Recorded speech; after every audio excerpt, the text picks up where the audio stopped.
Terima kasih. Bismillahirrahmanirrahim. Assalamualaikum warahmatullahi wabarakatuh. Selamat siang dan salam sejahtera bagi kita semua. Yang saya hormati, yang hadir bersama kita Bapak Haji A. Sukri Baihaqi. Beliau ini selaku narasumber yang nanti akan memaparkan tentang pembinaan ideologi dan wawasan ideologi Pancasila dan wawasan kebangsaan. Kemudian yang saya hormati Bapak Insinyur Palkunadi, beliau selaku Ketua DPC PDI Perjuangan Kabupaten Pringsewu beserta jajaran. Yang saya hormati rekan-rekan fraksi PDI Perjuangan Kabupaten Pringsewu. Di sini ada Mbak Retno, sekalian tuan rumah dan koordinator acara. Kemudian Mas Aris ya, terima kasih sudah hadir. Dan hadir juga bersama kita ini Sekretaris Kelurahan Seklur ya, khususnya di Kelurahan Pringsewu Utara ya, beserta jajaran, terima kasih. Kemudian juga rekan-rekan PAC beserta ranting sekecamatan Pringsewu serta tokoh-tokoh masyarakat, tokoh adat, tokoh agama, tokoh perempuan, tokoh pemuda yang pada saat ini sudah hadir bersama kita semua. Dan hadir juga di sini staf sekretariat DPRD Provinsi Lampung dan rekan-rekan media mungkin yang hadir bersama kita. Terima kasih. Alhamdulillah, puji syukur kita panjatkan kehadirat Allah Subhanahu wa Ta'ala, di mana pada hari ini pada acara kita yaitu sosialisasi pembinaan ideologi Pancasila dan wawasan kebangsaan, kita semua hadir di sini masih diberikan kesehatan lahir dan batin oleh Allah Subhanahu wa Ta'ala. Amin. Salawat serta salam marilah kita sampaikan kepada junjungan besar kita Nabi Muhammad Sallallahu Alaihi Wasallam, yang tentunya kita nantikan syafaatnya di yaumil akhir. Bapak, Ibu, dan saudara sekalian, yang pertama perlu sampaikan bahwa kehadiran kami di sini adalah kegiatan resmi dari DPRD Provinsi Lampung, yaitu merupakan kegiatan yang sudah diprogramkan di tahun 2021. Nah, mudah-mudahan kegiatan ini khususnya di Kabupaten Pringsewu kita akan rutin ya laksanakan, dan kita juga berkoordinasi, terutama karena saya dari fraksi PDI Perjuangan, kita berkoordinasi dengan rekan-rekan DPC, ini Pak Ketua ya, dan rekan-rekan fraksi. Dan tentunya di setiap event kegiatan kita mengutamakan rekan-rekan PAC dan ranting serta anak ranting, karena PAC, ranting, anak ranting ini juga tokoh masyarakat dan juga harus pinter duluan, benar nggak? Supaya anggota yang lain bisa cepat pinter masyarakatnya ya, kita buat pinter dulu pengurus kita ya, setuju nggak Bapak Ibu? Nah, kalau ini Mbak Nur turun langsung undang masyarakat lain, nanti yang PAC ranting atau Ibu itu kan anggota fraksi PDI Perjuangan, kok kita nggak diundang, benar nggak? Nah, pasti kalau PDI biasa gitu ya. Nah, makanya Ibu yang nomor 1 diundang itu tentunya rekan-rekan ranting kita, PAC kita ya. Nih kalau udah pinter nanti baru kita ke masyarakat ya Mbak Reno ya. Nanti kita per kelurahan kita turun, tapi ini per kecamatan dulu kita undang. Dan nanti teman-teman yang ranting harus siap ya. Umpama nanti kita minta khusus di ranting Pringsewu Utara khusus nanti undang anak-anak ranting yang mesti siap ya Pak ya. Mana ranting Pringsewu Utara? Ketuanya ya kan nanti siap ya. Nah, khusus gitu, karena kan waktunya masih lama, ini banyak kegiatan-kegiatan lainnya. Khususnya berbicara Pancasila, tentunya sebenarnya kita sudah hafal ya. Pancasila itu ada 5 sila. Kenapa di sini harus tetap digalakkan ideologi Pancasila dan wawasan kebangsaan? Karena kita sendiri melihat, menonton di media,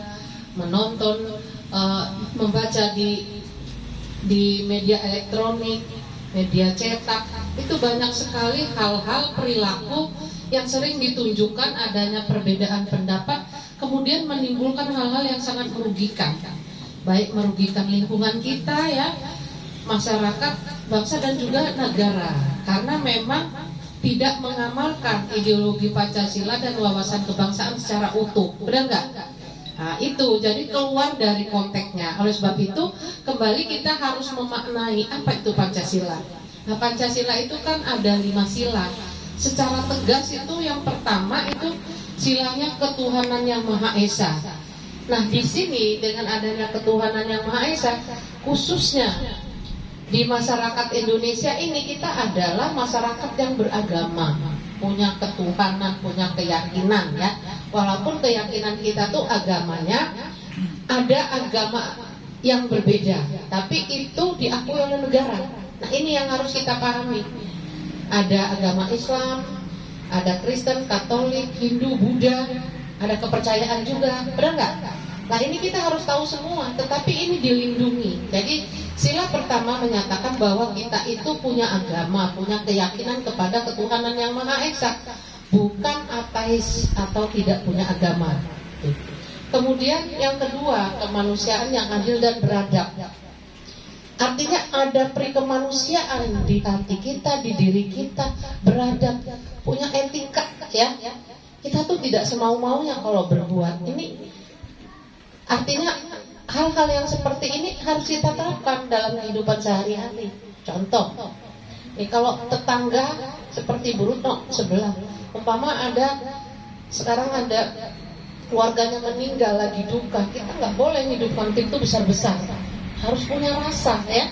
Begitu juga yang lain, ada tenggang rasa, ada adab, ada tata cara. Nah, ini ada tata cara kehidupan, tidak boleh semau kita sendiri ya. Kemudian sila ketiga, persatuan Indonesia. Ini kata persatuan Indonesia menunjukkan bahwa kita itu tidak boleh bercerai-berai, harus bersatu, satu dengan yang lain.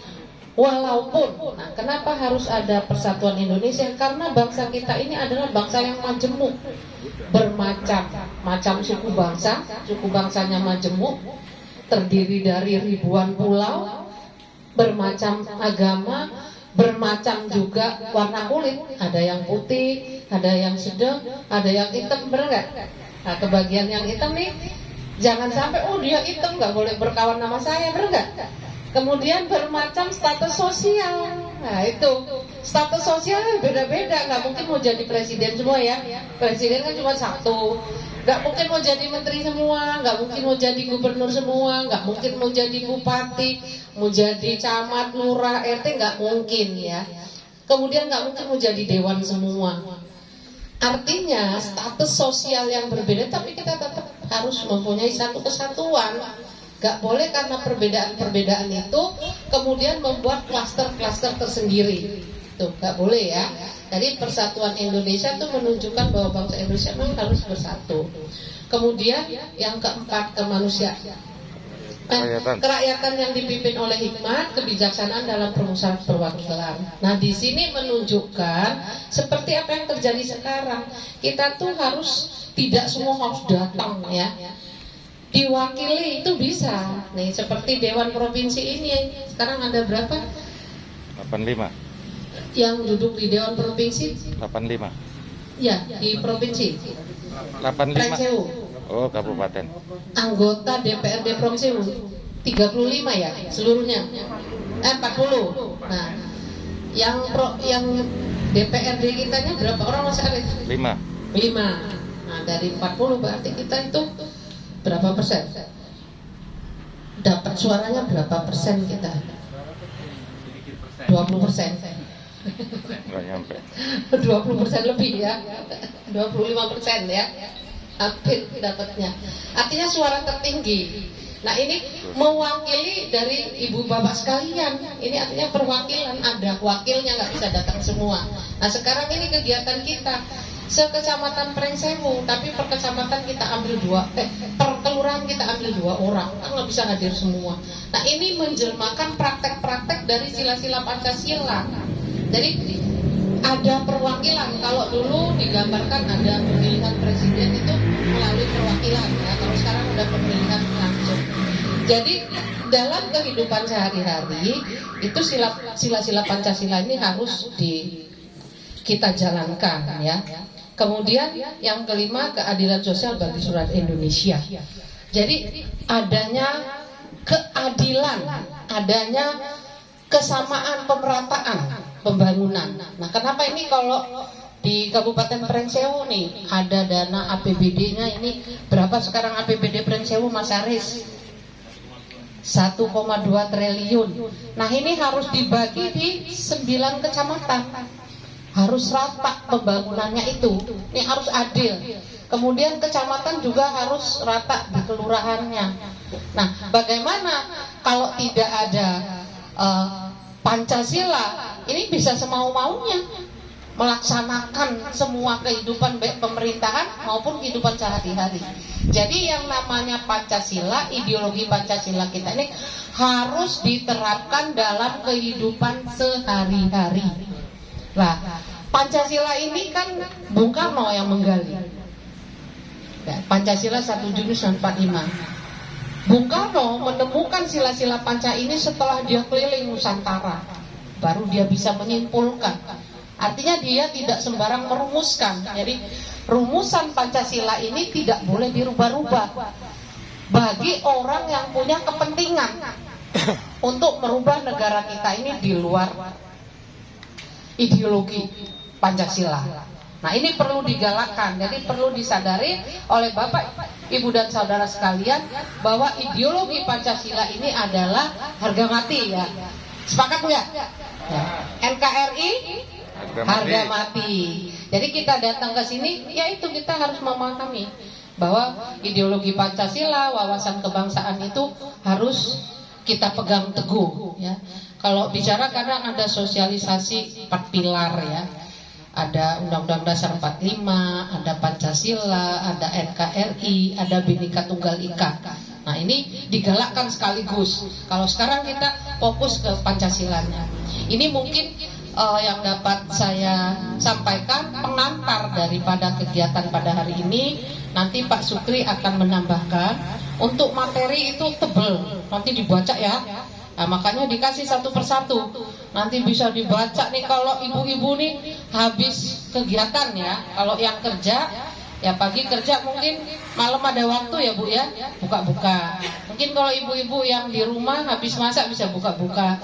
Bapak-bapaknya habis pulang kerja atau kegiatan lain bisa sambil buka, atau di kantor kalau masih kosong juga bisa sambil buka. Jadi kita bisa sambil membaca ya, ini ilmu. Di samping kadang kalau zaman digital ini kita bisa buka sekarang ini ya. Kadang orang alergi banyak WA group, malas, lemot. Sebenarnya dari WA group itu ada ilmu-ilmu yang di-share dari teman-teman itu banyak yang bermanfaat, benar nggak? Kita nggak tahu jadi tahu. Itu kalau kita mau berpikiran positif tentang segala sesuatu, jangan negatif. Kita ikut WA group Karang Taruna nih umpamanya, dari WA group itu pasti informasi masuk. Kalau kita rajin, ya wes nggak usah baca koran lagi, semua udah ada, benar nggak? Nggak usah kita keluarin modal lagi. Nah ini, jadi ilmu-ilmu bisa didapatkan tanpa harus kita mengeluarkan dana. Nah kalau sekarang nih alhamdulillah ya, tatap muka juga penting ya, karena tatap muka ini merupakan silaturahmi ya, silaturahim kita semua antara masyarakat dan pemimpinnya itu juga harus kenal. Nah pada kesempatan ini saya Bu Haja Nur Hasanah hadir bersama anggota DPRD Provinsi Lampung yang mewakili Lampung 3, salah satunya Kabupaten Prengsewu, yang duanya tuh Kota Metro sama Kabupaten Pesawaran. Jangan sampai nanti Bapak Ibu, lah kita punya anggota Dewan Provinsi tapi siapa ya, nggak kenal, bener nggak? Nah kalau Ibu udah datang kan kenal ya, siapa anggota DPRD Provinsi dari fraksi PDI Perjuangan yang mewakili Prengsewu, siapa? Ayo. Siapa namanya? Bu Nur Hasanah ragu-ragu. Udah kenal sama Ibu belum? Oh, udah kenal ya. Nah nanti biar lebih dekat ya. Jadi program-program ini harus dibawa ke masyarakat, harus disampaikan biar masyarakat tahu.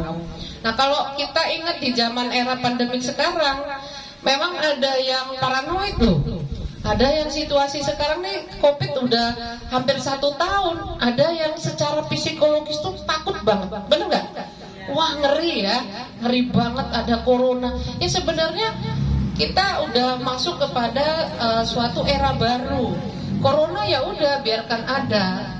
Kita berdamai sama corona, kita jangan takut dengan corona, tapi kita harus menjalankan protap-protap yang menjadi kebijakan pemerintah. Kita laksanakan aja. Kalau kita jadi takut secara psikologis, di rumah aja, terutama bapak-bapak ya, wah nanti dapurnya nggak ngebul, bener nggak? Nah, kita jangan takut, karena sebenarnya apa sih yang ditakutkan itu? Ya satu, manusia itu yang paling takut dengan kematian, bener nggak? Di mana-mana manusia itu takutnya mati, karena corona ini mematikan ya. Nah, arti itu sebenarnya nggak usah takut lah kalau soal kematian, itu datangnya dari Allah. Berapa umur kita itu tidak bisa diperpendek, tidak bisa diperpanjang. Kita nyumput dimanapun tetap aja. Kalau saatnya kita harus pulang ya pulang. Kita nyumput di istana yang megah juga tetap nggak bisa. Artinya di sini menunjukkan bahwa semua yang terjadi ini adalah kekuasaan Allah. Oke, kita terima bahwa corona ini juga datangnya dari Allah ya. Mudah-mudahan kita berharap aja supaya corona ini cepat berlalu. Tetapi apapun kebijakan pemerintah ini kita harus patuhi. Karena dalam agama apapun pemimpin itu harus dihormati ya. Harus dihargai apa yang menjadi kebijakan-kebijakan pemimpin. Bapak, Ibu, dan saudara sekalian, demikianlah yang dapat saya sampaikan. Saya berharap dengan adanya kegiatan sosialisasi daripada pembinaan ideologi Pancasila dan wawasan kebangsaan, khususnya di Kecamatan Trengsewu ini, tidak terjadi hal-hal yang tidak kita inginkan. Semua masyarakat punya jiwa, punya ideologi Pancasila dan mengerti bagaimana wawasan kebangsaan itu, bahwa kita ini merupakan satu kesatuan masyarakat yang harus saling menghargai, yang harus saling membantu, yang harus saling gotong royong, dan juga harus saling toleransi ya. Jangan kalau sekarang ada kata-kata di mana-mana intoleransi kan gitu loh. Ini toleransi yang harus kita galakkan. Terutama kita dari Partai Demokrasi Indonesia Perjuangan, partai nasionalis yang memang kita mengutamakan bagaimana toleransi hidup sesama manusia, sesama masyarakat, sesama warga, rukun tetangga ini kita bisa hidup berdampingan dengan damai. Demikianlah Bapak, Ibu, dan saudara sekalian, nanti dilanjutkan Pak Sukri, kemudian nanti setelah Pak Sukri memberikan garis besar, nanti Pak Palgun kita akan tanya jawab. Karena waktu ini memang nggak boleh lebih dari 1 jam, kita ikut peraturan ya, berkerumun kumpul itu tidak boleh lama-lama. Mohon maaf apabila ada hal yang tidak berkenan, dan kepada Allah Subhanahu wa Ta'ala saya mohon ampun. Saya akhiri, wassalamualaikum warahmatullahi wabarakatuh.